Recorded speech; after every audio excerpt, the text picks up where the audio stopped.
with Scott Allen. Hello, I am your host, Scott Allen, and this is Phronesis, Practical Wisdom for Leaders. If the topic is leadership, I'm in. I've spent more than 20 years in the field teaching, learning, writing, and questioning. When I'm not working on Phronesis, I travel, delivering keynotes, working with individuals and teams, and helping people from organizations across industries become better leaders. Want to learn more? Visit me at scottjallen.net. Phronesis offers a smart, fast-paced discussion about all things leadership. We explore relevant topics and incorporate practical tips to help you make a difference in how you lead and live. Listen Notes lists Phronesis in the top 3% of podcasts worldwide. Phronesis is the official podcast of the International Leadership Association. ILA brings together those who teach, study, and develop leadership, advancing leadership knowledge and practice for a better world. Learn more at ila-net.org. Finally, if you enjoy Phronesis, please subscribe to stay current on our weekly episodes. If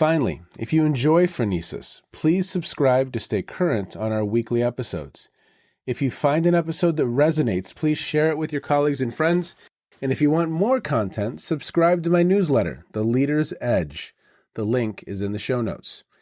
As always, thanks for listening. And now, here's today's show.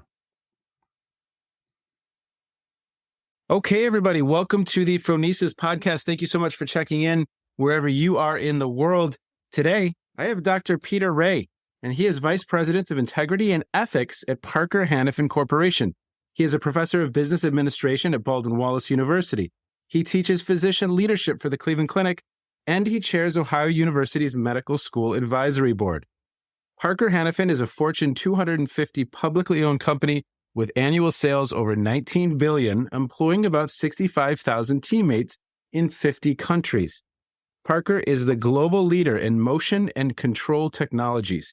In 2012, Peter joined Parker in a newly established position with the purpose of preserving Parker's reputation and protecting its financial strength. The mission is to help individuals and teams perform at high levels despite pressure and uncertainty, guided by character defined as virtue. The strategy is to understand and apply a strength-based approach to support existing business priorities. The business impact of the virtues has been increased engagement, enhanced teamwork, and leadership development. Previously, Peter was Business Dean and founding Burton D. Morgan Chair, Entrepreneurial Studies at Baldwin Wallace University. He was a founding director of Baldwin Wallace's Center for Innovation and Growth. The center provides a practical forum for students, profit and nonprofit senior leaders, and entrepreneurs to create economic and social value through innovation guided by integrity. He holds a Ph.D. from the University of Akron, an M.A. from Bowling Green State University, and a B.S. from Ohio University. My wife is a double Bobcat, by the way. Well, there you go. You married up. He has completed postdoctoral studies in international marketing and finance and marketing strategy at the University of South Carolina, Memphis University, Carnegie Mellon University, and Duke University.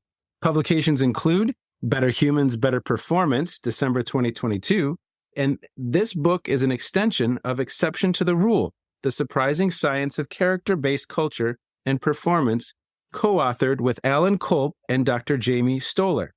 He co-authored Igniting Innovation and with Integrity with Alan Kolb and Pierre Everard, 2011, and he co-authored Integrity as a Growth Market and Leading with Integrity with Alan Kolb in 2005. You know what, sir? It is a pleasure to have you with me today. Thank you so very much for stopping by. You know, I have the perfect place from that bio that I want to start at, and it goes a little bit like this: better humans, better performance. Let's talk about that. Better humans, better performance. What do you think?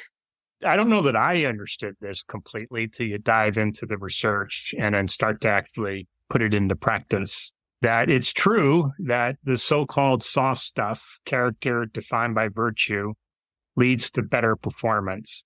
But maybe it's not so surprising once that we understand that the word virtue means excellence, and once we know that it's not a virtue until I act, so that you can start to see an overlap, a Venn diagram between character defined by virtue and high performance.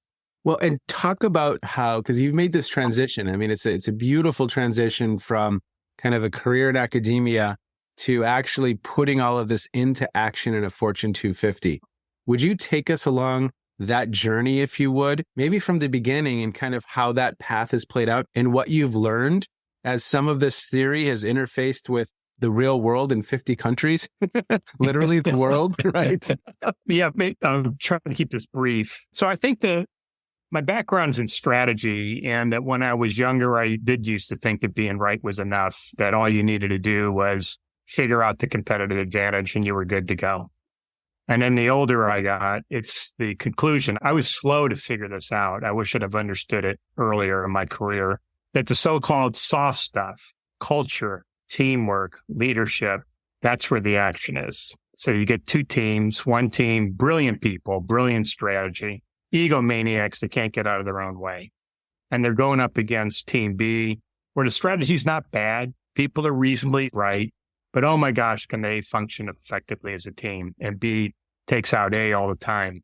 So it's the missing piece for me was this culture stuff. And Baldwin, Wallace, like John Carroll, has a tradition of the liberal arts. And historically, what it meant to be liberally educated is to understand and practice virtue. And I like the ideas that are old as dirt. I'm old, and I like stuff that stood the test of time. But, you know, what a lot of the concepts I love about character can be a bit abstract. So then how do you take those ideas and apply them in a practical way into business? So just to fast forward quickly, I started kind of tying together the culture defined by virtues. Think culture, teamwork, leadership. Foundationally, how do all those excel by virtue? And was doing that at Baldwin Wallace at the Center for Innovation and Growth. And you will appreciate this, Scott, given your role at John Carroll. You know, if you're a full prof, you're tenured, and you're an endowed chair, life is good. I mean, it's a wonderful life. And I had a lot of friends that were saying, you're nuts to eat that and go to a Fortune 250 company. And it actually did take both Parker and me quite a while to sort that out. Did it make any sense? So I would just put it this way, that when I got to this tipping point of, okay, would I regret not doing this? This company is saying, bring your life's work, and you got 50 countries and 350 locations, have at it. Yeah. Would I regret not doing that? And I concluded, yeah, I would, because this is what I've been whining about, that ethics was limited to the definition of compliance. You need compliance. You can debate whether we have too much or too little. But the opportunity was, you know, if you're practicing virtue, you're helping yourself on the downside and the upside, meaning mitigate risk and promoting growth. So I conclude with this is not only do I have no regrets about making the move, this has been better than I ever expected. So you get there and it's day one. And how have you been building? Talk about that process. And then maybe let's go through some of the results and observations that you've had, some of the learning also. So talk about what you started building. Right. So the endowed chair I held was in entrepreneurship. So I treated this like an internal startup. Yeah. The first thing you do is voice of the customer. And the beautiful part of this, I report to the chief financial officer. So the argument was, how do you protect the balance sheet?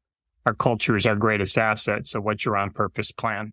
And I was given enough time to think this through that I'm incredibly grateful. So the voice of the customer was a piece of that puzzle. And I think what I learned from that was you would talk to people about what I've just said. Our culture is our greatest asset. You need an on-purpose plan. Okay, I get that. So what does that mean? Well, there's this character stuff defined by virtue. They're universal. They cut across time. They cut across borders. It means excellence. So that's the what of how we can figure out how to practice it. All right, sounds fine. So how the hell are you going to do it? Kind of moved pretty quickly from the why and the what made sense, but the how was much trickier. And I think, you know, the other kind of takeaway from all those interviews that I remember very clearly is, look, pal, Parker doesn't need one more program. So what it took from that then is, how do you integrate the virtues into daily practice, into existing initiatives, which I think makes more sense anyway to approach it that way rather than a standalone.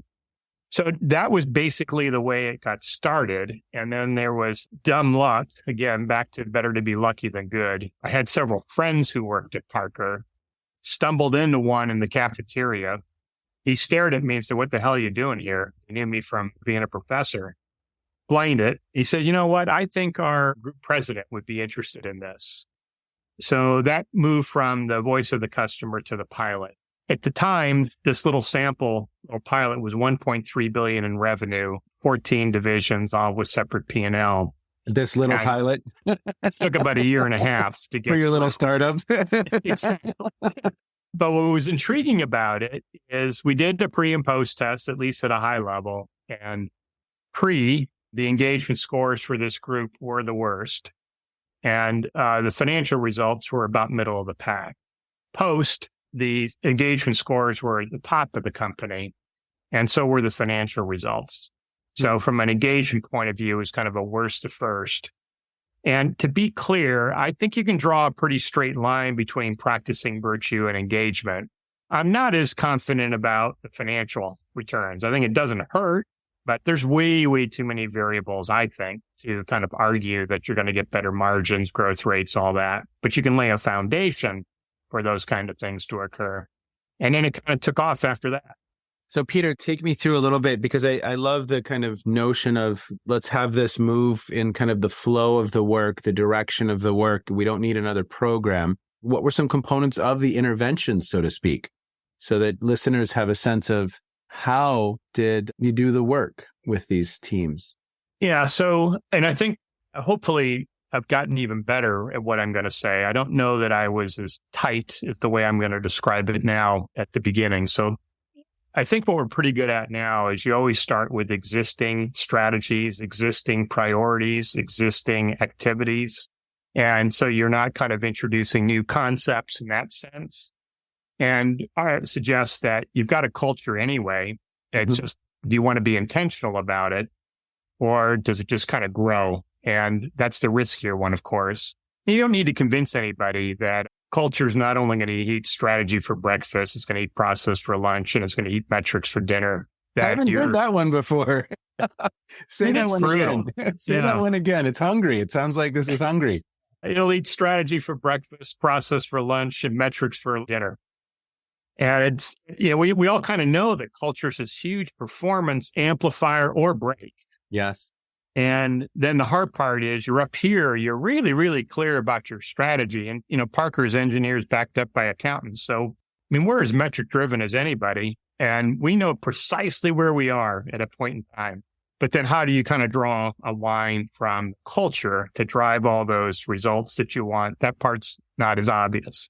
Yeah. So the place to begin is this existing priorities. The second part that's really, really important is you need a common language, precisely because culture, teamwork, and leadership, for that matter, are so abstract. It's kind of alphabet soup, as you know from your background. Sure. And then you're kind of, who's this author saying? What's this theory say? And it's kind of makes your head numb. Where if you can remember 7 words, there you go. That's what excellence looks like. So at a pragmatic level, what has gone well, I've used this for a long time, is you have teams just arbitrarily come to the session with their answers to 3 questions on one virtue, and then you just rotate it to the others. So for trust, what's trust? Why should I give a flip? How do you strengthen trust? Wow. What you're doing is you're building common language. And I don't know how else you would do this without that as your foundational piece. Yeah. So we're creating this common language and weaving it into the culture of how we exist. It's these 7 things. For listeners, would you take us through the 7 again? So we've got trust. And what trust, compassion, courage, justice, wisdom, temperance, hope. Okay. And those are known as the 7 classical virtues. I've nuanced a couple of them. And classical means these virtues cut across time and they cut across borders. And that's important because we're in 50 countries. So it can't be a U.S.-centric approach. Sure. So we're elevating dialogue and creating a common language. We're aligning it with a strategy. Are there other pieces of the intervention that you found to be helpful? Because I like how you're thinking about this. We're kind of anchoring it and weaving it into the system versus it being a standalone over here, quote unquote. What other aspects should listeners know about? So the really critical piece, once you've got the common language, you've integrated into existing priorities, is habits. What's tough about the virtues is when they're needed most are when they're the hardest to practice during periods of stress and pressure and adversity. No one's going to be against these ideas where what I'd like to do is work for a team where everybody doesn't trust each other. They don't give a flip about each other. Really we want no hope. We want no hope. They're driven by despair. Where do I get this job? So everybody wants this stuff. We all want to work for a team where we trust each other, care for each other, we're courageous and full of hope, realistic hope, I might add. But then the hard part is how do you practice it? So it starts to implicate tools like coaching, deliberate practice, and what we know about habits, that we're all a mixed bag of healthy and unhealthy habits.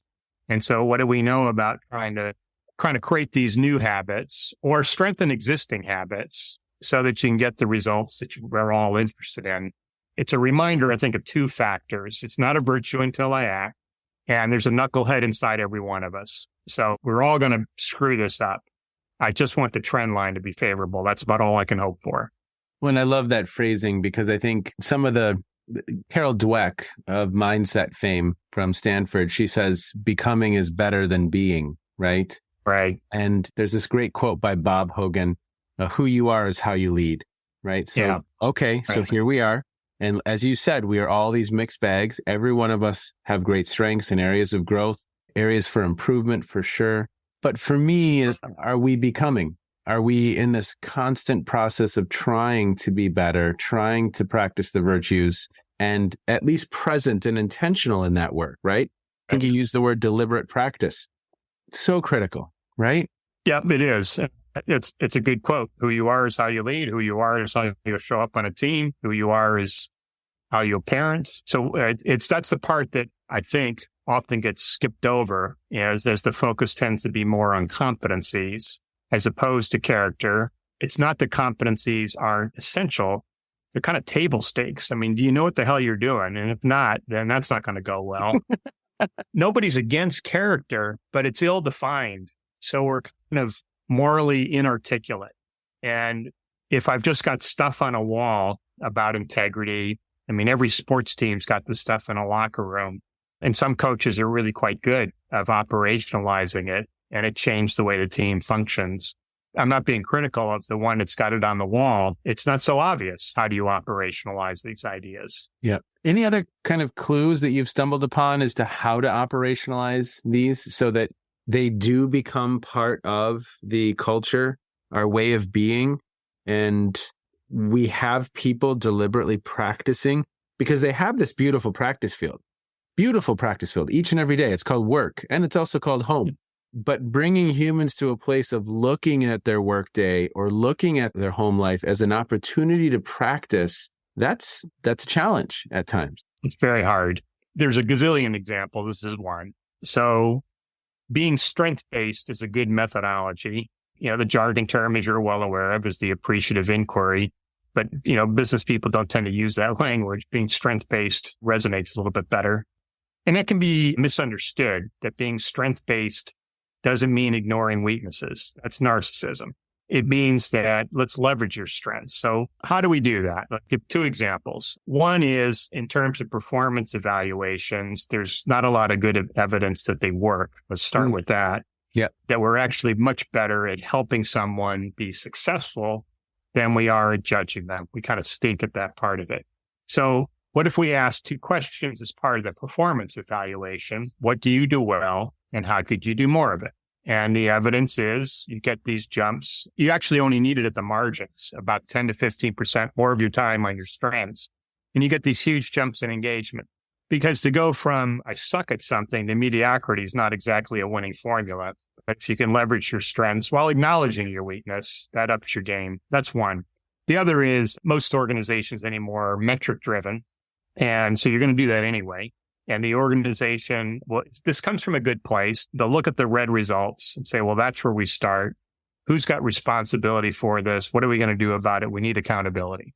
It's understandable why that starts, but where you could flip it, let's look at the green results. What do we do well there that we can attack the red with a vengeance?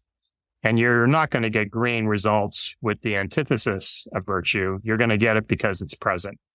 So you start to show firsthand as we do our work, the more we're practicing these things, we get better results. And some of this stuff is, I don't go crazy over this. And I'm certainly I'm not a neurologist, but I think half the time we're battling this lizard brain.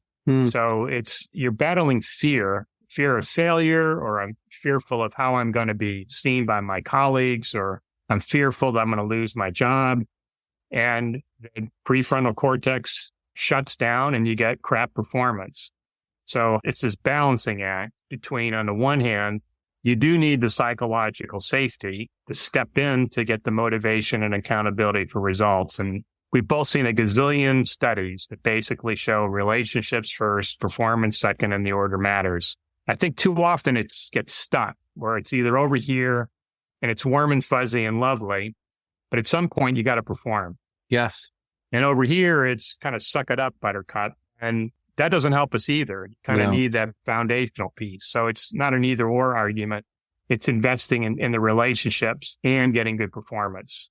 Yeah. It's the Blake and Mouton, right? Wasn't that, that high, we're going for the process and the people, and kind of that golden mean is a little bit different for probably every individual, right?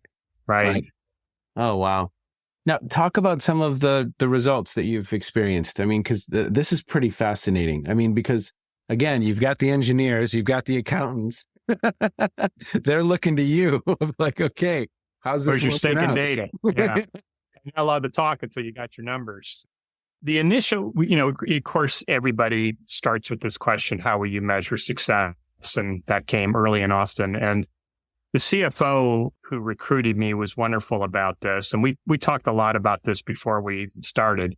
Let's distinguish between compliance as part of the ethics program that you have to do. It's a push strategy.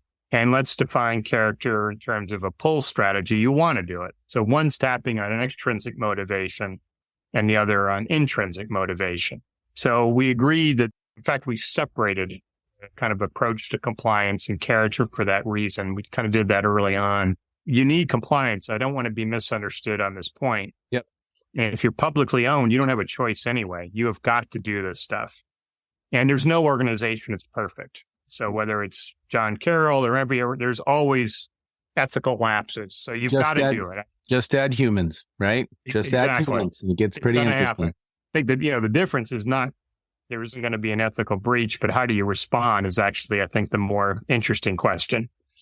So if we're going to go to the other side, it's a pull strategy. Then the first metric was, does your phone ring? These are busy P&L owners. They're not going to do it unless they see value. And so if your phone isn't ringing, you're not doing jack. There's no value to be added. So we kept it that simple. Does your phone ring that people who don't have to work for you or with you believe there's sufficient value to put a group of people in a room, which is incredibly expensive when you start adding up everybody's salary, and say, this is worth our trouble. So that's how we started it. Then the kind of little pilot I shared with you said, wait a minute. Looks like we're getting a jump in engagement. What if we got intentional and look a little harder at engagement and do an experimental design, pre-post control treatment, randomization? And I'm compressing here several years, Scott. This is not where we started, but we did get to the place where we were running studies internally, and we're seeing jumps of 10 to 20% year over year on engagement scores. Not as a quick fix. I want to be clear. This isn't snap your fingers, do a little virtue for a day and you're solid. But if it's played out over a 9 to 12 month period and you've got committed leaders and all the things that any change requires, that's been kind of remarkable. It's evolved to more kind of the engagement. And you see some jumps in finance, but I'm kind of leery about making that argument that virtue is going to get you better margins. But, you can get into some interesting conversations too about the cost of engagement or the lack of engagement, right? I mean, you can, right. And of course, that's going to be a little bit all over the board, but there's a huge bottom line benefit to engagement, whether that's turnover, whether that's productivity, right? I mean, have you explored, I'm not asking you to share specific numbers, but have you all explored all aspects of the benefits of engagement? Yeah, without a doubt. What I'm going to describe is public information. So we have what many others would call a scorecard, and ours is called the WIN strategy. And so it's intentionally laid out as engage people, customer experience, profitable growth, and financial returns. And it's to be read left to right. So that your foundational piece is engagement. Wow. Basically you're in control of the first two pillars. Do a good job taking care of each other. Do a good job taking care of your customers. And then those are the leading indicators. The lagging indicators is you grow faster than the market and you have good financial returns. So I think it does spill over that. Or if you put it the other way, good luck trying to get financial results with disengaged teammates. It doesn't work. So, Peter, I'm really interested in knowing this as you kind of reflect on, how many years has it been that you've been internal? I have it on your bio, but I'm not remembering it. Is it 12? 11. Okay, 11 years. 11 years. So what has surprised you about the work? Yeah, it's a good question, Scott. So, when you're involved in strategy, innovation, entrepreneurship, you expect pushback that, for good or for bad, perhaps a character flaw is interested in disruption. And the older you get, you just realize, expect the blowback. And so I expected that. Yeah. And it didn't happen. That's what surprised me. It's been pretty quick around, we want to lead this way. We want to live this way. And by the way, I think the key is making clear that there are performance benefits of practicing it. And then if you can offer, I often get asked, hey, this is great for the company. Do you have any thoughts or ideas about applying it to kids? And so that's the other kind of key piece to it, is giving people the opportunity to say, well, here's the content, here's the evidence. What works for you? Do you want to apply it at home? Do you want to apply it to your leadership? Do you want to apply it to your team? So my direct answer to your question, I would have guessed there would have been more pushback than there's been. And, and I might add, I think the private sector, I think it's easier to do it than it would be in a university. Really? You would think otherwise, but I think it'd be tough to do it. You can do pockets of it in a university, and you would think liberal arts schools would be good at this. And it's not to suggest there aren't components of it, but in terms of higher ed, the sector that I see doing it really well, nothing's perfect, are the service academies. Yeah. Where there's an intentionality about character. It's clearly defined. They're baking. A lot of the ideas, I'm not a military person. They wouldn't have had me, and I'm not sure I'd have been interested. But, when you start swapping data and insights, I've learned more from the military than any other organization I've shared ideas with. Yes. And I need to connect you with Doug Lindsay at the Journal of Character and Leadership Development, because he would love to connect with you, because that is their space. They are into this topic of character and how do we build people of character and that formation. It's so admirable. It's so admirable. You're steeped in the research, you're steeped in the strategy, the entrepreneurship, all of that. And then you actually get into the organization, you put it into action, you build. And what a wonderful place to experiment and learn in just a little bit of a different way, right? Right. I'd love to meet your colleague. And I guess I hadn't thought about it. Your question about what surprised me. I don't know that. I was familiar with what the military did with character education before I joined. But until I started going to West Point, Naval Academy and all that, and seeing firsthand when you look under the covers or Navy SEALs, I came away just, wow, the intentionality of this is pretty inspiring. And I don't think any of them would claim they're perfect at it. And there's plenty of examples where they got screw ups. I like their candor, actually. It's not that they don't hide things. I'm not suggesting there aren't perfections here, but I think overall, I'm kind of intrigued that restorative justice, what they do in the service academies around that I think a lot of organizations could benefit from that. And there's a mercenary argument for it. How do we retain these freaking expensive cadets who, if we do it right on restorative justice and it's rigorous, you actually end up with some really good officers when you're done with that. Yeah. So that's the piece that I don't know that I would have had full appreciation for what the military has to teach other sectors recognizing they're not perfect. I don't know that I would have understood that without working with Parker. Well, I just finished Jocko Willink's Extreme Ownership. I don't know if you've had a chance to read that book. Have you? Yeah, I have. Yeah. Have you read the next one, The Dichotomies of Leadership? Nope, I haven't. So super interesting here, Peter. I mean, I was listening to Jocko's book and his co-author, and I really, really enjoyed it, right? I mean, it's an N of one, or two, I should say. It's their lived experience and kind of their principles that they've put into action. So it's not like it's rigorous from an academic standpoint, but certainly captivating in the stories, the principles, and then how those principles can be relayed to business.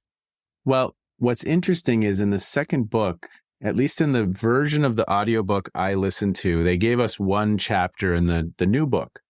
And they spend the first part kind of dissecting what didn't go well with the first book, how it was misinterpreted, what they learned once it kind of interfaced with the public, what they learned about some of the flaws.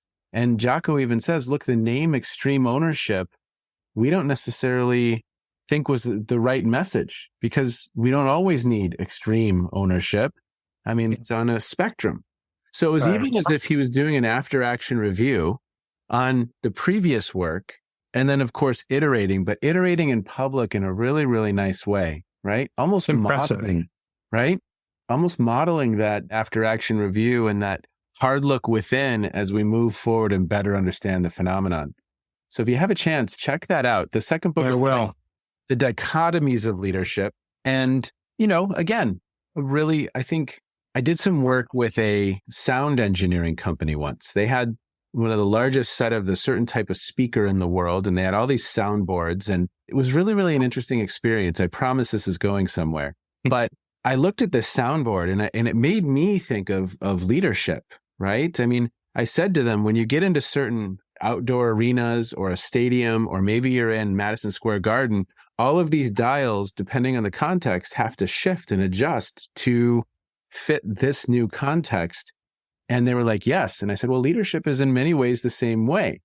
It's just, are you being a little more altruistic or a little bit less altruistic? Are you being a little more assertive, or are you being less assertive in your style and more democratic in your style? And are you intentional about some of those adjustments that are occurring given the situation?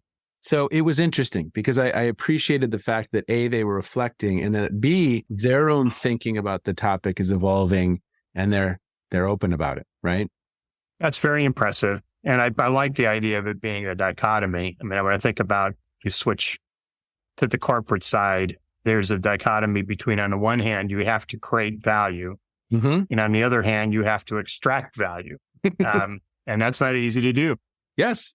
At the same organization, on a break, I was talking about leadership.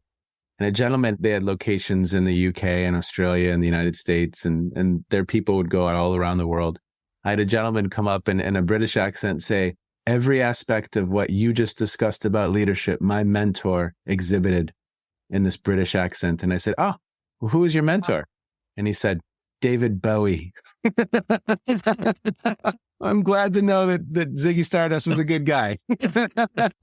Well, to your point, I think there's a lot you can learn from the arts. Yes. The level of vulnerability of putting yourself out there with your song or your music or your acting with no assurance that this is going to go well for you. It's really a remarkable act of courage. It is. And of course, it's an interesting thought process. Say, well, what can we learn from that? I don't want to be a musician, but well, anybody who's trying to create something, it's an act of vulnerability. It's an act of courage. You don't know how it's going to work out. You need teams, so all those kinds of things. There was Baldwin Wallace has a very good conservatory, and there was a conductor I got to know pretty well. I hadn't heard this term applied to music. He said the musician improves once they make the empathy shift. And what he meant by that is, say I play the violin and I'm technically capable, but all I do is hear myself play it. And the empathy shift is you can now hear everybody in the orchestra play. And when you do that, your game goes up.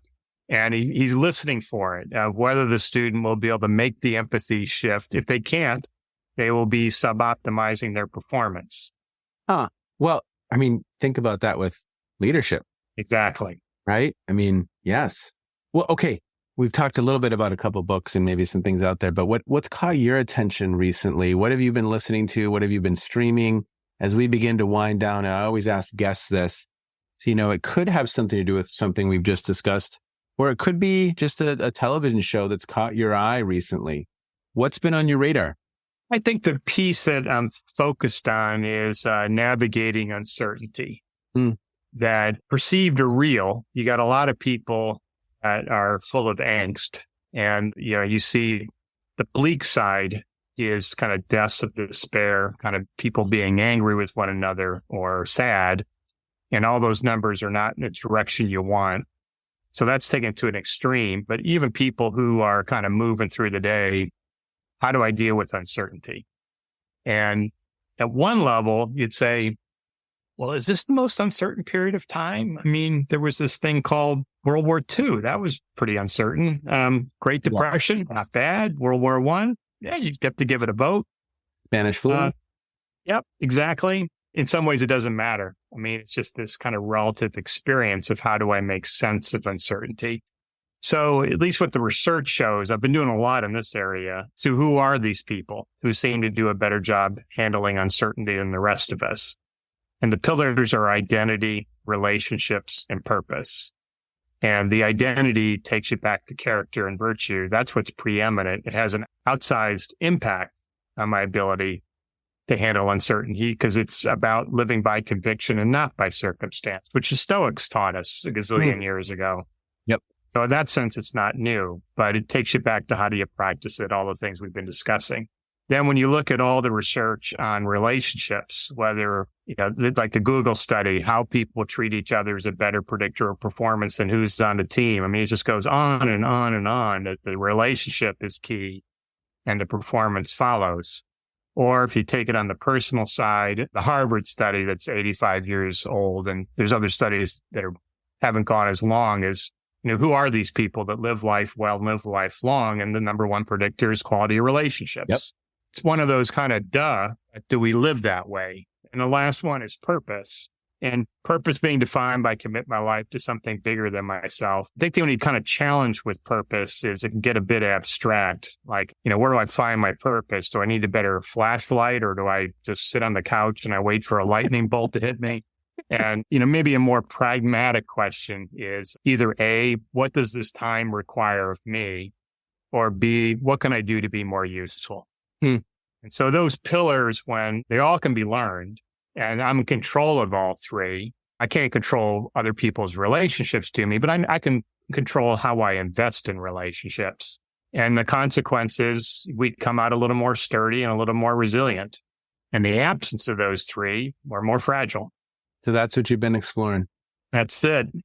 I think it's a big deal. I see it everywhere, not just in Parker, but it's just, how do we help people or a kid? I worry about a generation of kids, and you do this with all of your important work at a university. You see, one level have college students always been a little flipped out about going through the experience of being a student. Yeah, I'm sure.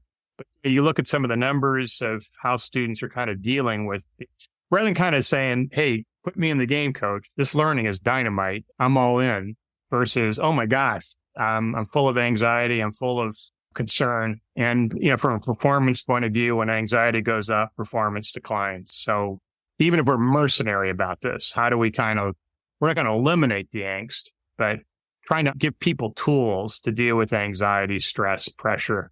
That's what I also see with professional athletes is they're given tools to deal with this stuff because a lot of them are also struggle with life. They're young. I mean, yes. One comment and then take this where it's useful. I've done a fair amount with professional athletics. And one leader said, look, have you ever had your picture and performance on a scoreboard and what you've done over the last week? And tens of thousands of people are there watching that and millions on TV. When was the last time that happened to you? Screw up. Nobody knows about it. The whole freaking world knows about it. So Exactly. again, how do you help somebody who's 23, 24, 25 deal with that level of pressure? Yes. And it's learned. It can be learned. That's the optimistic piece. Yes. But it's a whole different context of reality when that's your lived reality. That's the average is up there, good, bad, or ugly. Right. Exactly. In really big font. Yeah. And your face is the biggest part of it. Often not a good picture of you either. No, it's all bad. Well, Peter, thank you so much for spending some time today. Thank you for your good work. Love to have you back and keep the conversation going.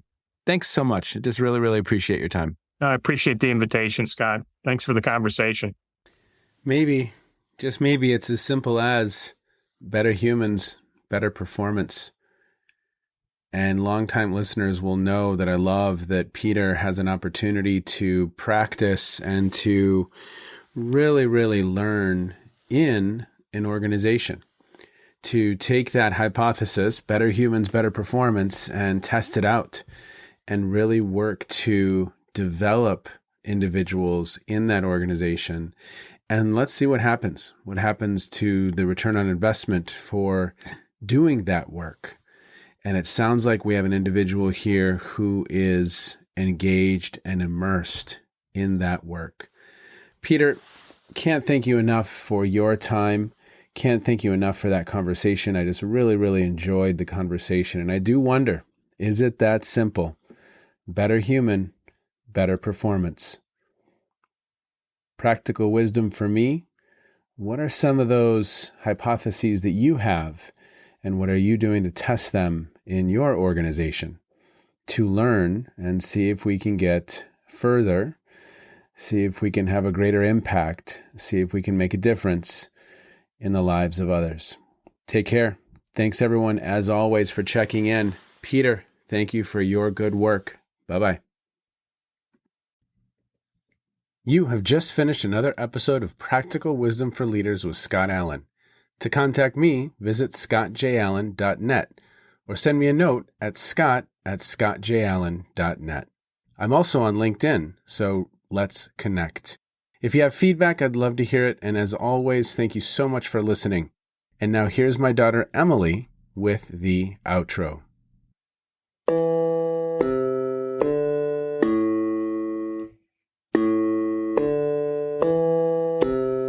You've been listening to Phronesis, Practical Wisdom with Scott Allen.